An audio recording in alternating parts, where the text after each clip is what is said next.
riders are the best of So, the best Probet, in the Philippines. final hit here in Pasig City. Ayan na, binitawa na. Whole shot. The GOAT, Glenn Aguilar. So, Ayun, no? itong dalawang legends natin has already been Asian champions in the past. Wow, Glenn Aguilar. Grabe. The GOAT, Glenn Aguilar on the lead. Ayun, no? Triple. Then, Golding on third. Jobe Saulo, confirm. Tata Kalingasyon. And then Arnie Lacnet. Ay, Engineer Piping Mar is here. Mga team natin na napaka... Oo. Wow, wow, wow, wow, wow, wow.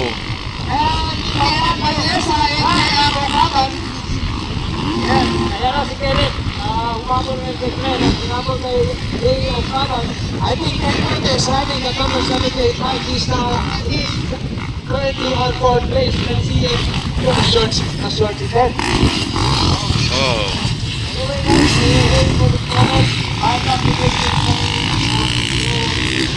So, Ted Conde on fourth. Tata Kalingasyon, Arnel Lacnet, Engineer Piping Mar. Andito sa Probet category. And then Joby Saulog. Oh. Glenn Aguilar, the GOAT. Triple. Wow. Wow. Ayun, no? Engineer! Thank you, Pasig City. I know that this is not only Pasig City is boxing. La. Ang dami tayong mga bisita ngayon na nanonood ng ating National Invitational Motocross. Still leading the GOAT. Glenn Aguilar for Probet. Probet. Battle of second, no? Sama na si Kenneth. Wow. So, good luck to all the riders. Desi Toto on fourth. And then Tata Kalingasyon, Jobe Saulog, Arnel Lacnet, and then Engineer Piping Mar. Back to Glenn Aguilar. Grabe. Wow.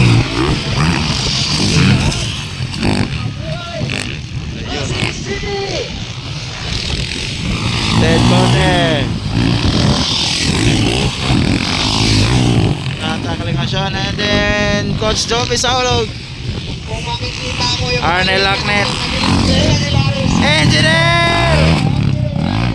panoorin nyo sila nila para makita nyo kung ano talaga yung optimum racing line dito sa racetrack na to. Okay, let's go to the race. Diego Caban and Liam Kenneth. J.O. Caban on second, and then Kenneth. Still has some stamina and para yung matinaman ng overpass kaya ko sana. Dahil very good, I can see his racing line very good with optimist.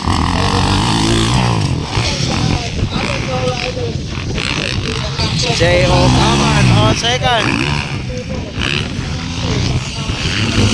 and then Kenneth.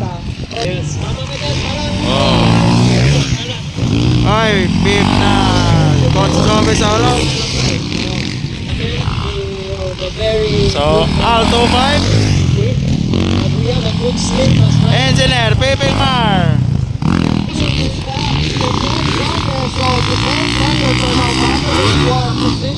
Position in this category. White flag na, white flag.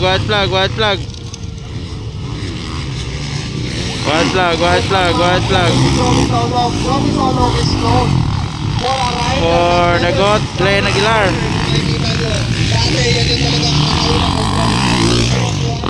Second, it's J.O. Caban. 12 years in the pro in this brand. Third, it's Kenneth. Iba ang technique. Fourth, it's DC Toto.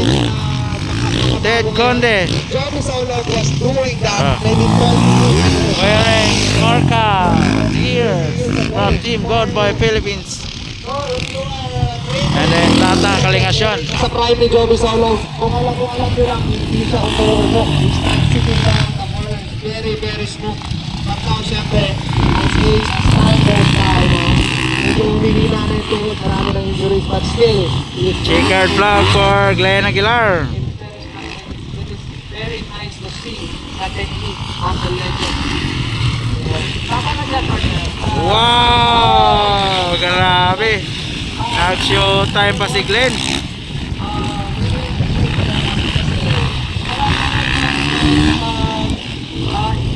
Second, it's J.O. Caban. Next to win. Sabi nga nila, brother, nung Third, it's Kenneth, TC Toto, and then Coach Joby Saulog.